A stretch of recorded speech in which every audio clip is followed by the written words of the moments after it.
kawan BRIN, ayo belajar bersama peneliti Ibu Endah Puji Septi Setiani yang akan menemani kawan BRIN belajar tentang rekayasa genetika dalam pembuatan pseudovirus SARS-CoV-2 non-virulent.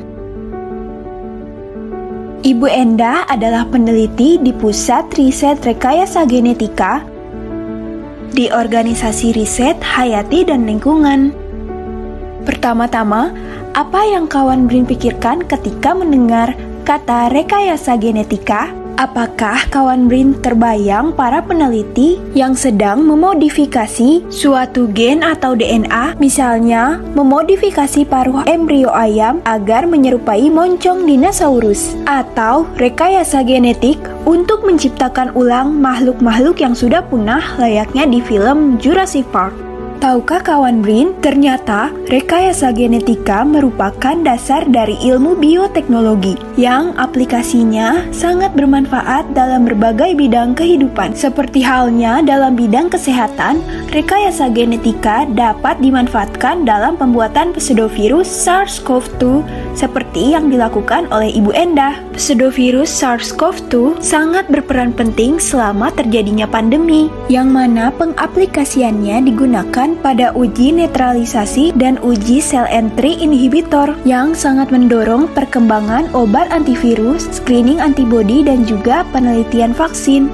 Sejak terjadinya pandemi COVID-19, ada kebutuhan mendesak akan penelitian obat terapeutik dan juga vaksin COVID-19 di seluruh dunia. Namun, semua prosedur penelitian yang melibatkan pengujian virus hidup harus dilakukan di laboratorium Biosafety Level 3 atau BSL-3 yang memiliki prosedur keamanan tinggi, mengingat virus yang diteliti merupakan virus dengan patogenitas yang tinggi. Namun sayangnya, jumlah laboratorium BSL-3 masih sangat terbatas di Indonesia.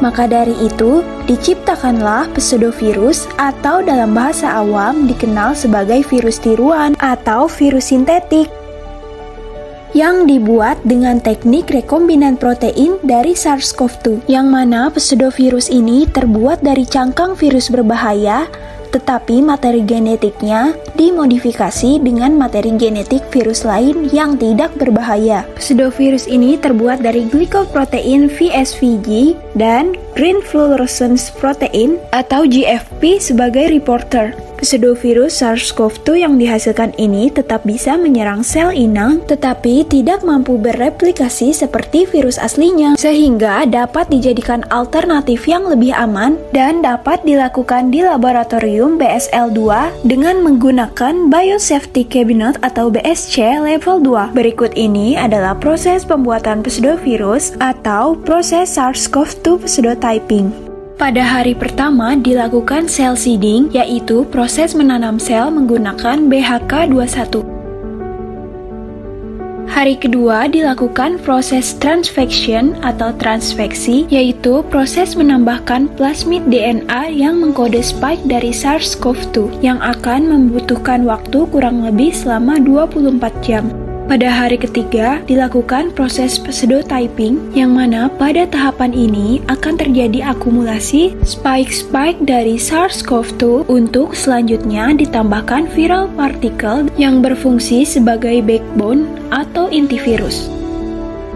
Barulah pada hari keempat dilakukan proses harvesting atau pemanenan dari pseudovirus SARS-CoV-2 yang telah terakumulasi selama 24 jam. Selanjutnya, pseudovirus akan diujikan pada sel yang mengekspresikan reseptor human S2 seperti pada sel CHOK1. Namun sebelum itu akan dilakukan penentuan titer pseudovirus pada sel vero dengan beberapa seri pengenceran. Tujuannya untuk menentukan sejauh mana pengenceran yang masih memungkinkan adanya fluorescence yang masih dapat diamati. Selanjutnya dilakukan proses cell seeding dari sel CHOK1, kemudian dilakukan transfeksi plasmid DNA yang mengkode human S2.